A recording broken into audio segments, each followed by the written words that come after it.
Hi guys, ito magsishare naman ako ng koleksyon na ito ay talagang binibili ng mga kolektor. Ito guys, yung pangkakaraniwang barya lamang dahil ito ay nasa mga kolektor na. Kaya may presyo talaga mga itong ganitong klaseng koleksyon. Ito guys, bago tayo magsimula, huwag niyong kalimutan mag-subscribe para lagi tayong updated sa susunod kong video. Maraming salamat. Ito guys, umpisahan na natin ang ating mga koleksyon.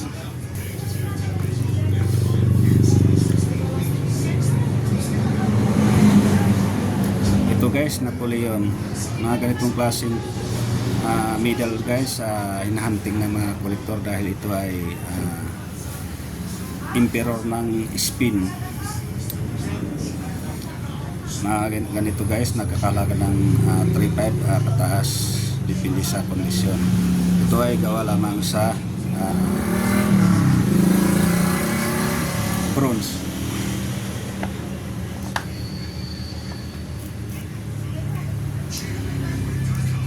At ito naman guys, 1 piso Jose Rizal. Ito guys, 2006. Ito guys, collectible na rin dahil ito ay kakaunti lamang ginawa. Mga ganitong klaseng coins guys, nabibili ng 100 to 150 pesos depende sa yung customer. Okay, next tayo. Ito naman guys, 2007, 1 piso Jose Rizal. Ito guys, pag 2007, 2006, 2008, yun po ay binibili talaga ng mga kolektor dahil ito ay kakunti lamang ginawa. Ito guys, nakakalaga 200 hanggang 250 pesos. At ito naman guys, 1 peso error coins. Pinakita ko nung nakaraang video ko guys. Ito guys, dagdag kaalaman 2016, 1 peso. Bakit binibili ito sa matasang halaga? Dahil ito ay isang error coins 2016. Nakikita yung 2016 guys, hindi magkatapat yung number niya. Ito guys, baliktarin ko na guys. Nakikita guys, ang layo, nandito na sa baba yung nandito na sa baba yung 1993. Nakita nyo guys, yung nasa baba yung 1993, nandito na. Baliktarin ko ulit guys, balik na sa normal. Nakita nyo guys, sa 2016 yung number niya guys ay hindi magkatapat. Ito guys, ayusin ito paghawak. Nakikita nyo guys, 2016. Baliktarin natin guys. Napakalayo yung 1993 na sa baba na. Mga ganitong klaseng coins guys, hindi natin tinatanggihan dahil ito ay mataas ang value. Makakita ka naman ganito, hawak ng mga kolektor na. Kung mayroon man kayong mga ganito, tabi nyo, sigurado ako na yun ay may value. Hindi kagaya ng 1974, 1972 na 1 piso Rizal. Yun po ay walang value, nasa ano lang yun, 10 to 20 pesos. Pero pag mga ganito mga error coins guys, yun talaga ang binibili ng mga kolektor. Okay, next tayo.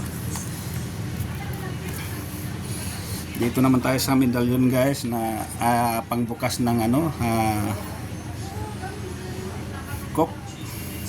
Ito guys, Napoleon. Ito guys, napakabigat. Napoleon, emperor ng Spain. Alam nyo guys, mga ganitong klaseng pangbukas na gawa sa silver. Ito guys, nagkakahalaga ng 15,000 pesos dahil ito ay isang gawa sa silver. Ito guys, may higit 100 grams, kaya yung presyo na yan is presyong silver. Kaya maabot ito ng 15,000 pesos sa presyong silver.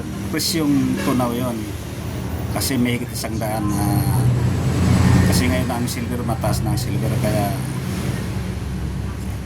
sorte mo pag may hawak kang mga silver na mga ganito. Ito guys, rare talaga to. Ito ay rare Napoleon.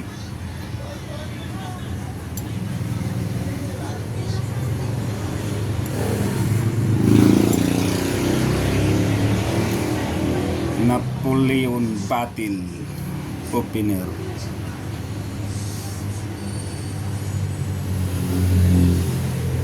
Napoleon Battle Opener. Ito ang pangbukas talaga ng mga Coke o Sprite o lahat ng mga binubuksan ng ano talagang ito. Pero ito guys, gawa sa silver. Napakabigat talaga. Ito na guys, may mga pangalan pa sa taas. Megit 100 grams. 150 grams. Ito guys, 150 grams. Kaya sa presyong tunaw pa lang 15,000 na.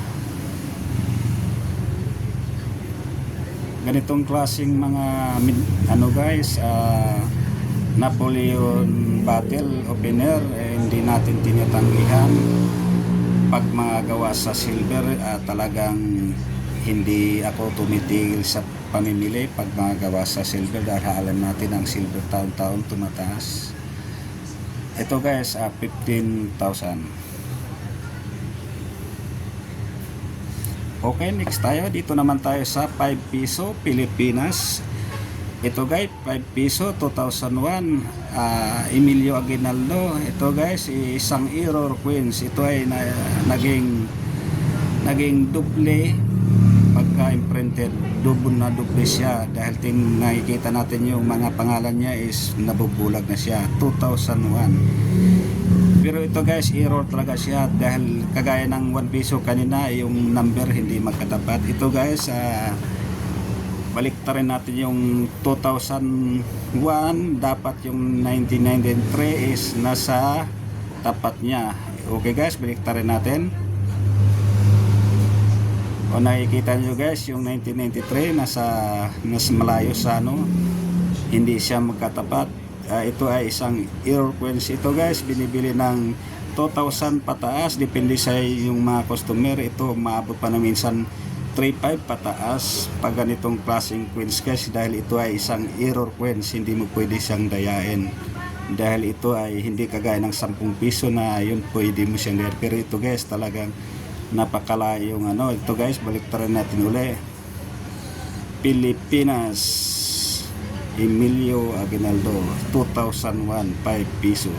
Nakikita nyo guys, yung mga ibang republika ng Pilipinas, yung ibang pangalan guys, medyo bulag na. Ito guys, na duble pagka-imprinta. Nakikita nyo guys, yung 2001. Pag biniliktan natin, ito dahan-dahan natin guys. Ito guys, dagdag kalaman, baka sakaling mayroon kayo sa bulsa nyo. Sayang nga naman, 5 piso naging 2,000, kaya sayang. Ito guys, baliktaran natin. Okay, nakikita nyo guys yung 1993 nasa kabilang daliri ko na. Ito, ikot natin ulit. Napakalayo.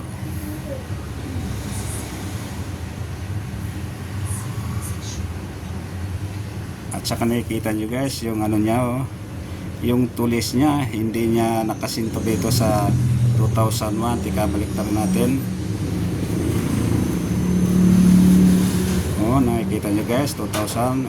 Pag tinignan natin, napakalayo. Yung 1993 nandito siya. Nandito. Okay, maraming salamat. Pakasubscribe na rin ng aking YouTube channel. Maraming salamat sa inyong lahat. At siya nga pala, shout out sa Luzon, Visayas, Mindanao. Mabuhay tayong lahat.